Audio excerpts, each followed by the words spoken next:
No creas todo lo que veas, por más que esté muy bien hecho.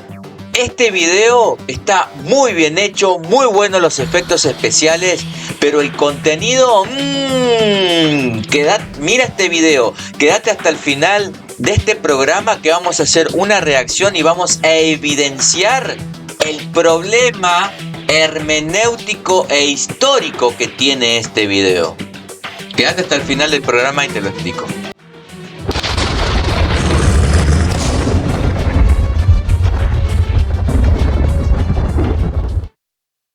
¿Sabías que la Biblia revela exactamente dónde reside Satanás? No es en el infierno como podrías pensar, sino en una ciudad específica. Prepárate para una revelación impactante que desafiará tus creencias. Para descubrir este enigma, nos adentramos en las escrituras del libro de Apocalipsis, capítulo 2, versículo 13. Conozco el lugar donde resides, donde está el trono de Satanás. Sin embargo, permaneces fiel a mi nombre y no has negado tu fe en mí, ni siquiera en los días de Antipas, mi testigo fiel, quien fue martirizado en tu ciudad, donde habita Satanás. ¿Te das cuenta de lo que esto implica? Si podemos determinar dónde fue martirizado Antipas, también podemos identificar la ciudad donde Satanás tiene su trono. Y aquí viene lo sorprendente. Algunos historiadores serios sostienen que Antipas fue martirizado en lo que hoy conocemos como Suiza. Pero esto no es todo. Al investigar lo que sucede actualmente en Suiza, encontramos algo inquietante: la sede de organizaciones influyentes como la Organización Mundial de la Salud. Y si conectamos los puntos, muchas de estas entidades parecen estar relacionadas con ideas que algunos consideran vinculadas al sistema del anticristo. ¿Es solo una coincidencia? ¿O estamos ante algo más profundo y perturbador? Tú decides.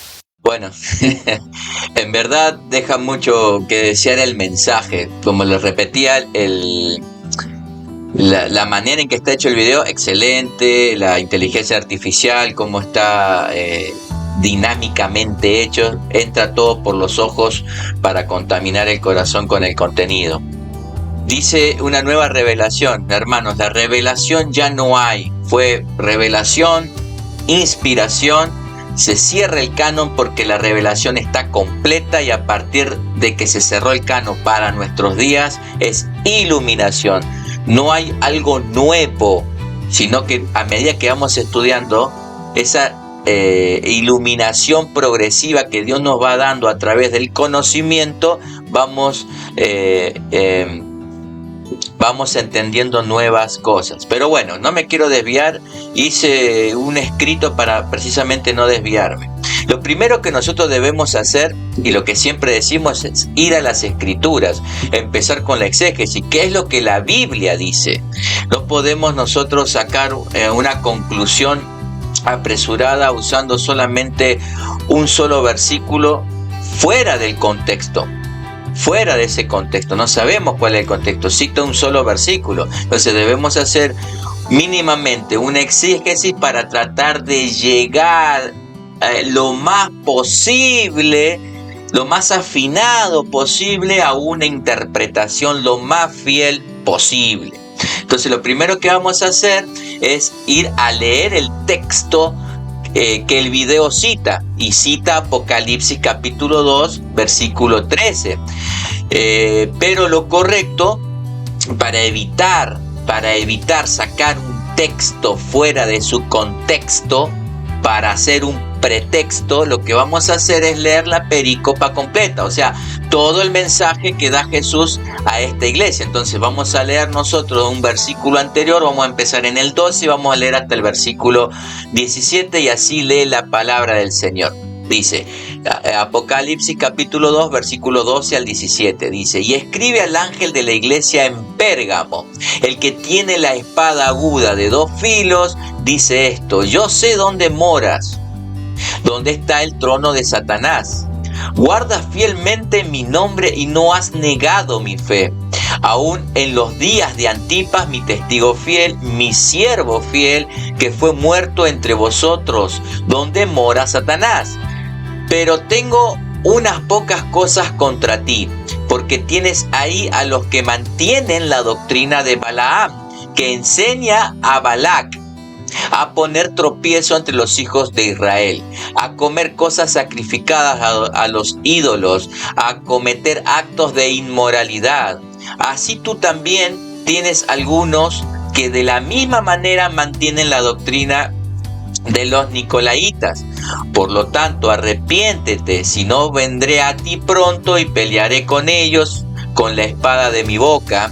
El que tiene oídos oiga lo que el Espíritu dice a las iglesias. Al vencedor le daré del maná escondido y le daré una piedrecita blanca y grabado en la piedrecita un nuevo nombre, el cual nadie conoce sino aquel que lo escribe.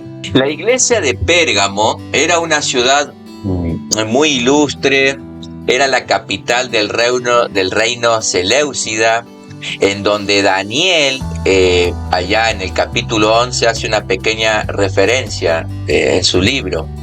En el año 133 a.C., este rey le deja en un testamento esta ciudad a Roma. Esta antigua ciudad de Pérgamo estaba ubicada en Misia, lo que ahora corresponde a la ciudad de Bergama en Turquía. En el verso 13 dice que estaba el trono de Satanás. Y es necesario conocer un poco la historia. Yo recién en el comienzo, en la introducción, le decía que este video tiene un problema hermenéutico de interpretación y histórico. Entonces es necesario conocer un poco la historia y la cultura social religiosa para que podamos entender un poquito el contexto histórico. Entonces en Pérgamo existía un culto enorme, que se lo dedicaban al dios con minúscula Zeus, al dios Zeus. Y había otro culto de gran consideración, que se lo daban al dios con minúscula de la medicina, Asclepios en el griego, pero nosotros más lo conocemos como Esculapio. Y Esculapio, su símbolo era una serpiente enroscada en un bastón, donde la gente iba a curarse allá, y había gente que sí, que sanaba. Entonces los cristianos de ese tiempo sabían que en ese lugar estaba el trono del mismo diablo, porque era lógico que piensen de esa manera, porque en ese lugar no había una manifestación santa de Dios, sino que era conocido por los cristianos de esa época como que allí había un trono de Satanás. Y la palabra trono no es literal, obviamente no es literal. Tenemos que entender, no me quiero desviar, pero es que hay tantas cosas que nosotros debemos tener en cuenta. Estamos leyendo un texto, un versículo ¿de qué libro? Del libro de Apocalipsis, un libro que tiene altas figuras simbólicas. Entonces ahí es donde empezamos con el segundo punto, a fallar en la hermenéutica. Entonces no es un trono literal, se refiere o da la idea a un poder, que en ese lugar se ejercía un poder maligno, satánico. Entonces también en esa ciudad de Pérgamo ellos tenían el poder de aplicar la pena de muerte. No estaba en todas las iglesias de Asia, en algunas, y esta era la de Pérgamo. Entonces el derecho a la espada tenía un nombre en griego, yo no me acuerdo, algo de Yuslavi, algo así se llama, que era el derecho a la espada. Y esto ya se había aplicado con algunos cristianos. Vamos a leer de nuevo el versículo 13. Versículo 13 dice: yo sé dónde moras, donde está el trono de Satanás. Guarda fielmente mi nombre y no has negado mi fe. Aún en los días de Antipas, mi testigo, mi siervo fiel, que fue muerto entre vosotros, donde mora Satanás. Entonces el apóstol Juan había ordenado a Antipas, obispo de Pérgamo.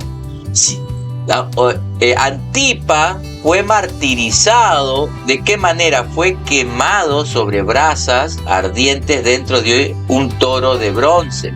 Esto lo podemos explicar en otro programa. Ahora, si se fijan en el mapa, hay más de 2.500 kilómetros entre Bergama y Suiza. ¿Qué había en el primer siglo en la que hoy conocemos como Suiza? Las ciudades más importantes en el territorio que hoy conocemos como Suiza, estaba la influencia romana, obviamente, y estaba justamente en esa zona las ciudades romanas más importantes. Por ejemplo, una era Aventicus, que era una ciudad muy importante. Otra ciudad era Augusta, y lo tengo acá anotado, Raurica. Augusto Raurica.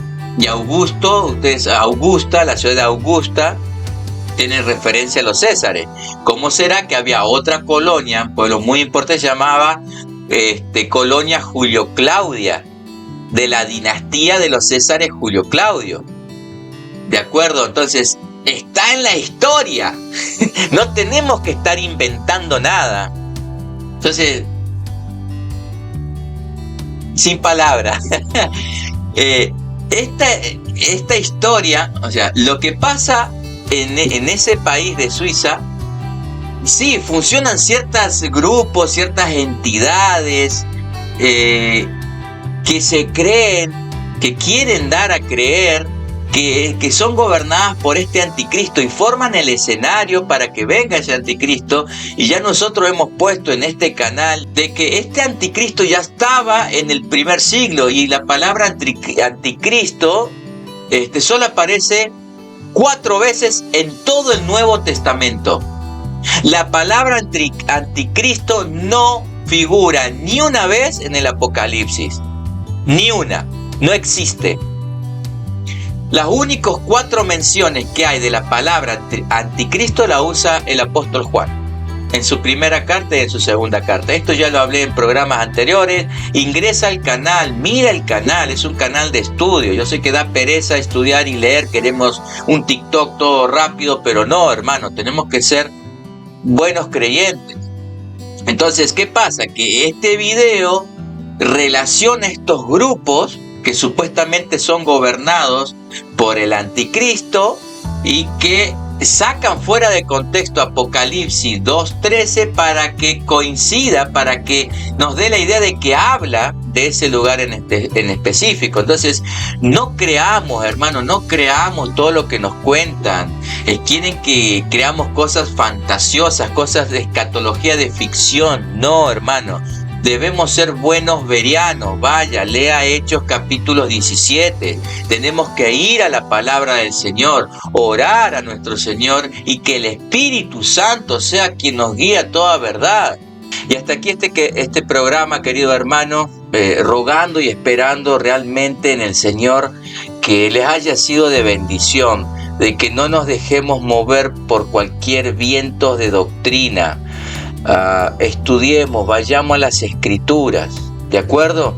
Ahora, hasta acá esto es lo que yo quería aclarar con respecto a este video que vi, me llamó mucho la atención. Pero ya que estamos en la iglesia de Pérgamo, todavía quedan puntos como, por ejemplo, ¿qué es lo que Jesús tenía en contra de esta iglesia? ¿Cuál era su llamado de atención? ¿Cuál era la doctrina de Balaam? Número 3, ¿quién era Balac? Número 4, ¿qué era la doctrina o cuál era la doctrina de los nicolaitas?